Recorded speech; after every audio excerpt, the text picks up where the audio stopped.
Hi there. So I've watched 2 movies featuring Chris Evans in 3 weeks' time.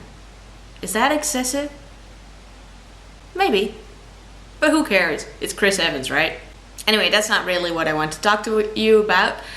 I wanted to talk to you about weird, hypocritical, preachy media sort of things.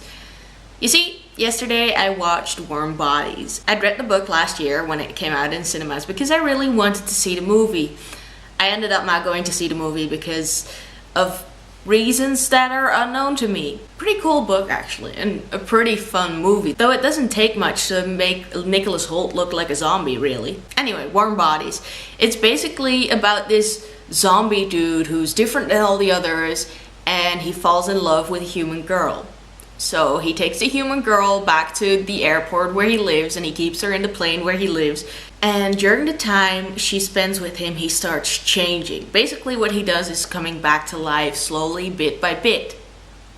Not that bad. And really, if you look at it, it's kind of like a Romeo and Juliet thing. Not in the least, because the girl's name is Julie and the zombie dude's name is R. He's forgotten the rest of his name, but it was something with an R, and I've heard that it's actually supposed to be Romeo. His best friend is named M. Marcus, Mercutio, whatever, man. Same thing. And there's even a balcony scene in the movie. I can't remember if it is actually in the book, but it's basically, why are you here? Came to talk to you. If they see you, they'll kill you.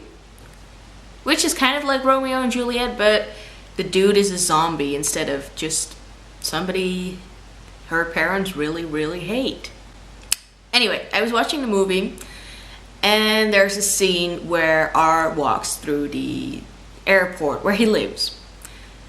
Around him shuffle other zombies, and they're zombies. They don't really communicate. They just shuffle and mind their own business. And you get R thinking about what it would have been like before everything happened. I mean, people could talk to each other, and they touched and they hugged and shit like that. And then it cuts to a scene where you see the airport as it was before the zombie plague, and everyone is just focused on their phones or their mobile devices or whatever, which is kind of preachy. Especially if you take into consideration that the cure for the zombie thing is human interaction and human touch. This is not the first time I've seen it in the past year or so.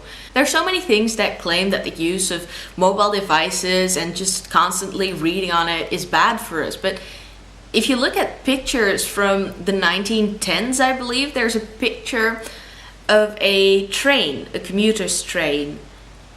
And everyone is reading a newspaper instead of interacting as they totally did before there were mobile devices. Everyone's just reading their newspaper. People not communicating with one another is nothing new.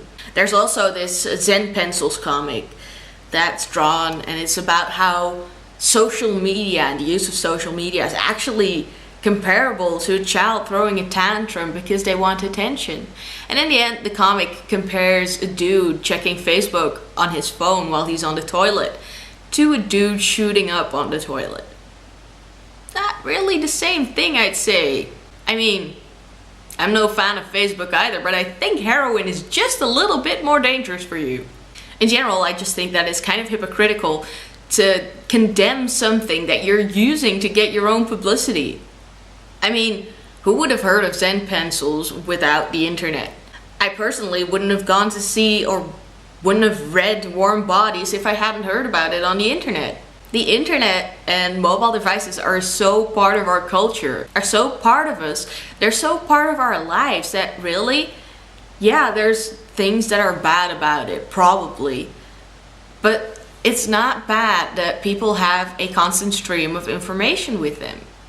Imagine if you get lost, you can just look it up. Or if you need help, you can call somebody or text somebody, or even go on the internet and look up what can help you.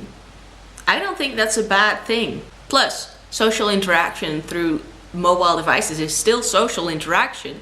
That and the internet and mobile devices are just an easy way to let people know what's going on. I mean, I could just be writing in a diary instead of vlogging, but I enjoy vlogging a lot more. Anyway, that's my rant. If you like what I do, let me know by liking, commenting, or subscribing. And that's all for now. Thanks for watching. Bye bye.